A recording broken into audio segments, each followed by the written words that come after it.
What's up, guys? Welcome back to the Lenoci show. That's the theme music to the show. Hey, we are, let's get into it. This is a recap video for the Miami Dolphins. Thank you to all the Miami Dolphin fans that are watching. If you're new to the page or the channel, if you could subscribe and like the video. And join in on the fun, because I'm here every week, and I recap all the Miami Dolphin games, and I also put out a weekly podcast kind of recapping the week in the NFL. And we'll cover NBA going forward a little bit, but right now, this episode is strictly for Miami Dolphin fans, but anybody else can watch, or a Patriots fan, we'll go into it. But here we are, first thoughts, 6-2 Miami Dolphins. 6-2 for the first time since 2021. I think they said, right? 2021, which are the Jay Fiedler days. If you guys remember, Jay Fiedler, 2 years following Dan Marino in 2000-2001. We made the playoffs with Dave Wanstad. We were 6-2, and pretty good competitive teams. Great defense, mediocre quarterback. The next 2 years we had Ricky Williams, and we didn't make the playoffs. Who would have? What could have we been if we would have got in with Ricky Williams? But I like to kind of just talk about the 6-2 thing for a little bit. It's exciting. It feels like we're a little spoiled, right? If you guys feel how I feel right now, we're 6-2, and I'm not satisfied because it feels like we saw what they could do, and we've seen them do, like have crazy offensive games. And I know it's the Patriots, so, you know, they're always going to play us tough regardless of whatever's going on in New England. But it feels like we haven't put together a complete game yet, right? There's always mistakes on both sides of the ball. Going back to the Chargers, New England's second game, you know, outside of that Denver game, and even in the Denver game, there might have been like a couple, like there was a punt, there was a kick return, right? So even that wasn't a full, complete game. But it was the most complete game we had. Giants game, he throws a pick six. You know what I mean? Like, so there hasn't been a game where, like, Tua throws 4 touchdowns, no interceptions, 480. Like, I want one of those from Tua. I want, like, a 4-touchdown, 400 yards, no interceptions. We win 35-10. Like, that would be more satisfying to me than maybe the Denver game. Right? I mean, the Denver game was very satisfying, but like something mid-season form. We're 6-2, and Tua's just like on fire. That's an alarm clock. Tua's on fire and just dominating and spreading the ball around. And Waddle has 180, and Tyreek has 120, and you know, the running back, like, just that would be fulfilling, right? It's just kind of like the fact that it was like, all right, it's 24-17 for a second is annoying. But that being said, you know, we're 6-2, and that's a big deal because if you break it down just for like, let's play a game, right? This is what I used to do when I used to sit around in class in high school and in middle school. I used to be like, instead of listening to the teacher, I used to write down all of the records of all the teams and kind of pretend what was going to be the outcome of the season, how people were going to end. It was something that I had fun doing, and that's what I'm going to do with you. And people are always like, we don't look ahead 1 week at a time. F that, man. F that. I'm looking ahead because I like to, right? We're 6-2. How many times have we been 6-2 in our history since, maybe less for people who have been watching the Dolphins in the last 20 years, but for me, specifically in the 90s and early 2000s, a lot of times we were 6-2. I've seen 6-3 before, and just like a late season collapse where we barely make the playoffs. I don't think that happens this year, but we're 6-2. Let's say the magic number is 10. Could we all agree that the magic number to get into the playoffs is 10? Like, obviously, a couple of years ago, we went 10-6. We didn't make the playoffs. But now, with the 17th game, 10-7, pretty much is like, you're pretty much, look, we went to the playoffs last year at 9-8. 10-7, you're probably in. So that's 4 more wins. We need 4 more wins. I know, and I'm not, stop it. I'm not arguing. Stop it. I'm not saying we're going to be only a 10-7 team and our goals are to win the division. That is our goal. excuse me, first and foremost, our goal as a Miami Dolphin team is to win the division first. Win the division and also hope that you have a chance for the bye, right? And that really comes down to next week. If you want to get more like ahead of yourself and look past a division championship and you want to look for a bye, it starts next week in Kansas City. There's no chance for a bye if you don't beat Kansas City. It's over, right? So you got to beat Kansas City. If you don't beat Kansas City, it's fine, and we'll get into that. It's not a big deal. Forget what the media says. But our main goal is still in focus of winning the division, which it's probably going to come down to that last game against the Bills. But there is a chance that it doesn't. There's a chance that can be locked up way before then, and that's what I'm going to get into with the record. So we're 6-2. 4 wins gets you in. I'm not even worried about that. I would bet everything in my bank account that we were going to win 10 games. Even if something horrible happened, I feel like with Skylar Thompson, Mike McDaniel could figure out how to get 4 wins with 9 games left. Can he go 4-5 with a bad quarterback? Yes. Now with Tua, probably more. So we have Kansas City. Spread's only -2.5. It's a neutral site, so they think it's going to be a great game. That's good. But let's look ahead of Kansas City game. Let's pretend we're not looking at whatever happens to the Chiefs game happens, right? Then we have the Raiders, all right, at home. And by the way, Raiders game fully healthy. Then we have in New York, Jets, in Washington, then Monday night for Titans, then home for the Jets. That's 5 games in a row after the Chiefs. We're going to be favored in all 5, okay? We're going to be favored in all 5. Hypothetically, we could do this. Let's say we go, including the Chiefs game, let's say we go 5-1. That puts us at 11-3. Let's say of those 5 games, we go 4-1 and we lose to the Chiefs. That puts us at 10-4 with 3 games to go. 10-4 with 3 games to go. And we would be and that last game would come down to the division winner, because at that point the Bills will at the very least still have 3 losses, but probably have 4 losses too.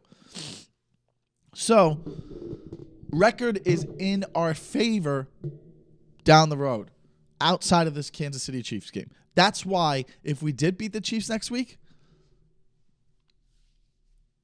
huge. And I said earlier, I go, listen, if we beat one of the games, whether it's the Eagles or the Chiefs, watch out.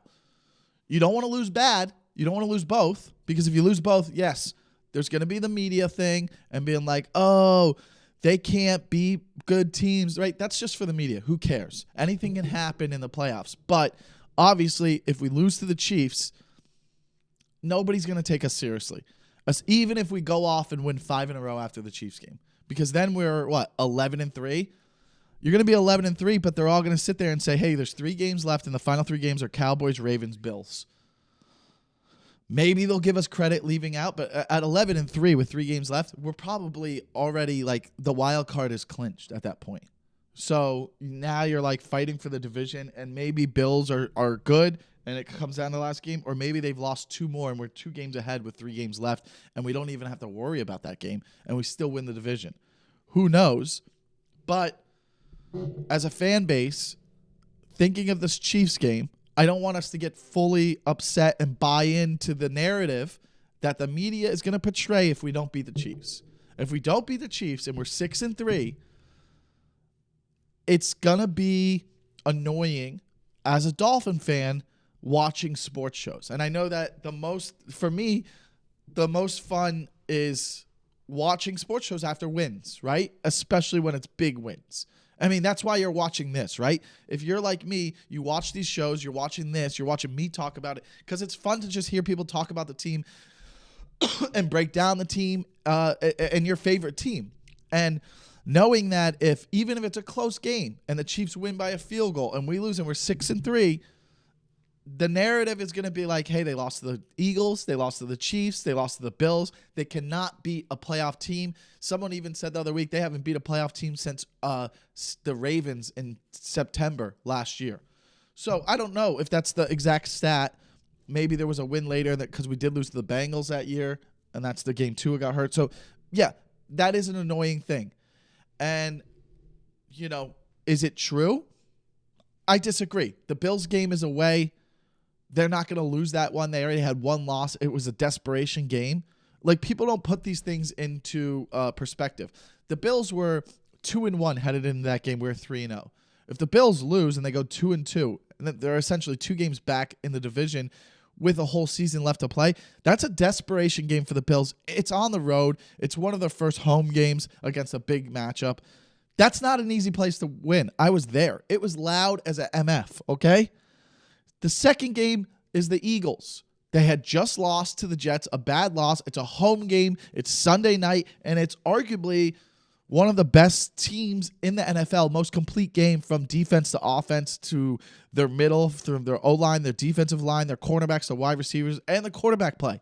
All right? You could argue that if you do your rankings right now, Eagles should be number 1. I would think that Eagles are 1 over the Chiefs right now. In my power rankings, I'm having the Eagles at 1, okay? So that's a Sunday night game. That's not an easy place to win. These are not ideal places, especially when a good team's not going to lose 2 in a row. And that's where I come to Kansas City. I said this before the Philly game. I go, we needed the Eagles to beat the Jets. And they didn't, and that is not good, right? Because they don't lose 2 in a row. And here are the Chiefs. I'm watching the game, and they're just playing the worst ball I've ever seen against the Broncos, a team that we put 70 up against. And I'm sitting there going, God damn it. Because they're not going to lose 2 in a row. And that's how I feel. I just feel that is kind of like a law in the NFL. Really good teams don't lose 2 in a row. And I know some of you guys can be like, well, the 49ers have lost 3 in a row. They don't have Mahomes. They don't have Jalen Hurts. Let's not be delusional. You put Jalen Hurts or Mahomes on San Francisco, they're undefeated. All right? Purdy is great. He did good. He plays well. He's a manager. But he's not them. And he's struggled as of late. So they've lost 3 in a row. And yes, they're a good team. But when I'm talking about a good team doesn't lose 2 in a row, I'm talking about people like Burrow. I'm talking about people like Allen. I'm talking about Hurts. I'm talking about Mahomes. And I would essentially say I'm talking about Herbert. But, maybe they're not a good team. Maybe they're just whatever, right? But I'm talking about the teams that are locked in. Cowboys, do they lose 2 in a row? I don't know. It's just kind of I'm more right than wrong about that. So their backs are against the wall. Do the Chiefs want to lose 2 in a row? Now look at this. Why I'm scared about that? If the Chiefs lose, let's say I'm wrong and the Chiefs lose next week and the Chargers win against the Jets, which probably is going to happen, they're a game back of the Chiefs. And all of a sudden, we were talking about how, hey, the Chargers are done. The coach should be fired. He's a game back with a game to play against the Chiefs. What a fun storyline. Hey, NFL gods, what a better storyline it would be if the Chargers are only a game back of the Chiefs. So if the football gods are listening, could you please help us out in Germany? Because we need this win more as a franchise, as a fan base, for our mentality, for our feelings, for our families. You guys have had fun. Let us get this win. You know what? Give us this win, and I'll let you give us a loss. I would split the Jets, right? I would take 1 win against the Jets and 1 loss against the Jets if you give us this Chiefs win. I'll trade you for that. As a Dolphin fan, how would you not trade for that? Because think about the hype. You're 7-2. Come on.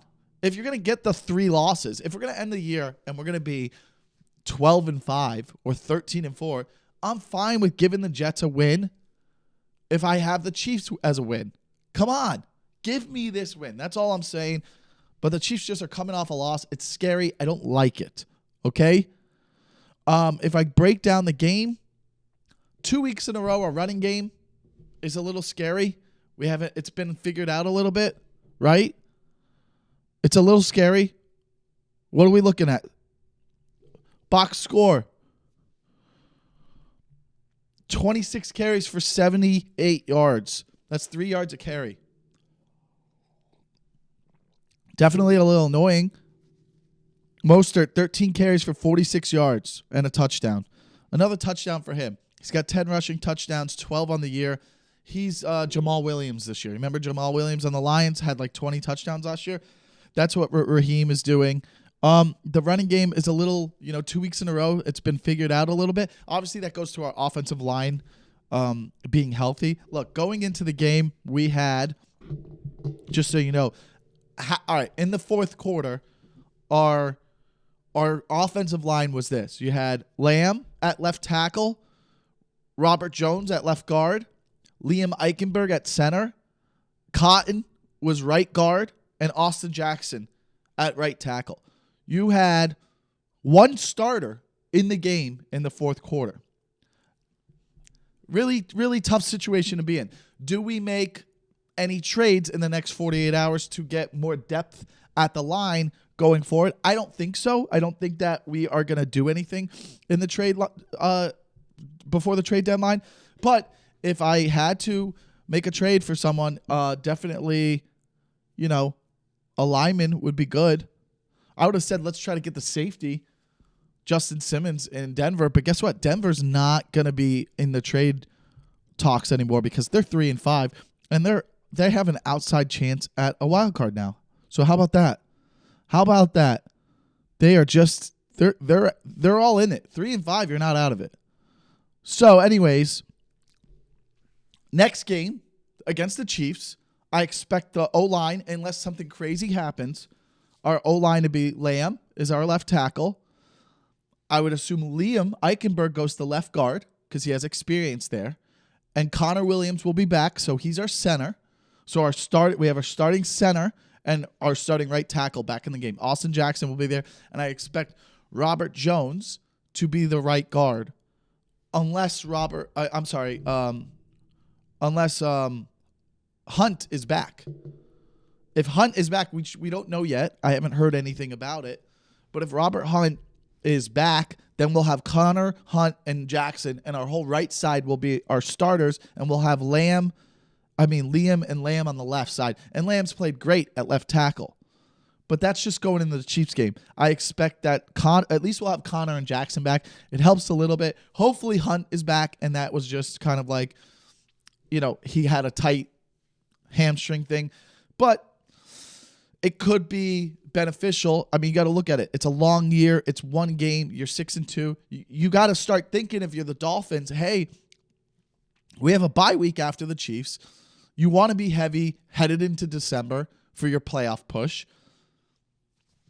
Why wouldn't you wait and hold Robert Hunt out? You know what I mean? So I expect it to be Lamb, Liam, Connor, Jones, and Jackson. That being said, the Raiders game will be the first time we have our healthiest O-line. Armstead will be back and will be ready to go for the Raiders. You'll have, I assume, Lamb at left guard, Connor at center, Hunt at right guard, and Jackson at right tackle. You'll also have Achin and Craycraft, and on top of all the depth we have at wide receiver anyways. So our Raiders game is going to be fun because you're going to have the most complete game. On top of next week, though, we will have Xavier Howard, Jalen Ramsey, and Javon Holland all in the game. For the first time this year, which is the most important game, we're going to have our secondary at full strength, really. And then, that other safety position, you would like to see more from, Jones or Elliott or whoever's starting back there, even Javon Holland, I'm a little suspect with the play. Like, you don't hear his name. I thought that maybe he was going to be the next Ed Reed after his rookie year. He plays well. He's decent, but, it doesn't seem like he's a superstar. He's great. He has swag. But you would like to see some huge plays out of your secondary. Like Ramsey, like he did last week, which was great. Which was unbelievable, an unbelievable welcoming and foreshadowing going forward to be like, oh, Ramsey's that important that he said he's going to get a pick, and he did. He is almost like he scouts the quarterback and is kind of like a safety at cornerback. I really like to see how they use Ramsey against the Chiefs. Like, whose job is it to be to shut down Kelsey? Because listen, if the Chiefs win, that's fine. If they win, that's fine. If it's not Kelsey, I'm fine with losing the Chiefs as long as Kelsey is held to under 100 yards. Like, just don't even watch the quarterback or follow him. Just have a guy facing Kelsey face to face and just running around following him. You don't even have to look at the quarterback. Just always be facing him and doing this. And then have everyone else playing defense. But, like, just don't lose Kelsey. There's no reason. He's always going to ad-lib and they're going to, like, he's going to be scrambling. Mahomes is going to be scrambling, and they're going to find the open space. And that's because guys are watching the quarterback trying to, like, figure out if he's going to scramble or not. Forget that.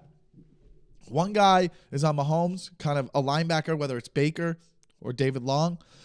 And you have another guy just always following Kelsey. That's all I'm saying. You know, Waddle and Tyreek starting to come together. That's exciting. You know, it's just like the first game where they both had over 100 yards. We saw them do that a lot last year. I think that each week we've been seeing Waddle get more and more catches and more yards and get more involved. Obviously, he started off slow. He's a little banged up. But he's coming along, and I expect some big games. And obviously, I expect a huge game for Tyreek. I mean, I know that they're going to defensively be all over Tyreek and want him to not be a reason we are succeeding against the Chiefs. But, man, if there's a guy you believe in that's like has a Jordan mentality of like, are you kidding me? You don't think I want to play way better against the Chiefs because like they didn't want to F with me? I'm thinking like, hey, 200 yards? How great would that be? How great would it be if they did some special plays and we saw McDaniel pull some plays out of the bag and just really dominate what they want to do to the Chiefs through Tyreek. And Waddle has a big day. That would be great too. But come on. We got our defense going to be fully solid in the secondary. That's big for us. You got your wide receivers. The depth is look, Claypool, he was in the game for a little bit. You still have Robbie Anderson, whatever, the chosen Anderson. You have Barrios. There's a lot of depth at wide receiver. There's a lot of fast weapons. You have Jeff Wilson back. You have Mostert. It's our last game without Achin. He comes back, but sure. Really, the run game has struggled a little bit, I would say, because of the O-line health. That's probably why, because it's a hard scheme and knowing their assignments is not easy because they're not doing it all the time. They're just doing it in practice, but they haven't had live action, to really get good at it. But that's why Connor and Liam and Jackson in the line, at the very least next week, is big. Now, if Hunt is available and we have Hunt, Jackson, Connor, and Liam, that's huge. And then you have Lamb at left tackle. That's huge because Lamb's pretty much our starter this year. Armstead's only played like 2 games. So Lamb has been doing a great job at left tackle. So if you have Lamb and Liam and Connor and Hunt comes back and Jackson, it gives us a way bigger advantage with the running schemes. So we got to hope for that. But overall, I mean, another historic year. I mean, Tua leads the league in touchdowns and yards still. Okay, so that's exciting, and he leads the league in rating. So at this point, I don't know if he would win MVP halfway through, 8 games in. He's definitely up there. He's in top 5. I don't know if there's another quarterback that you could say would, be up there. I mean, you definitely could argue that, Tyreek is an MVP candidate as well. But looking at the yardage, look, you have Tua's got way more yards than Kirk Cousins. Mahomes is right there, but Mahomes has 15 touchdowns, 8 picks. Tua's got 18 touchdowns, 7 picks. A lot of interceptions in the NFL this year, outside of like Trevor Lawrence and Jared Goff, but they only have 11 touchdowns, but they have 4 picks. You kind of want Tua to stop throwing goddamn picks, huh? 7 picks through 8 games. So he's usually good at protecting the ball, but Josh Allen's got 17 touchdowns and 8 picks. He's right there, He easily could sneak up in MVP voting. Outside of that, Tua clearly is having the best statistical year as a quarterback, so he would get it. But if you go look at the receiving, though, this is where A.J. Brown is literally 54. He's 55 yards behind Tyreek Hill. You can't sleep if you're Tyreek. A.J. Brown is having a magnificent year. He's got 5 touchdowns. Tyreek has 8, okay?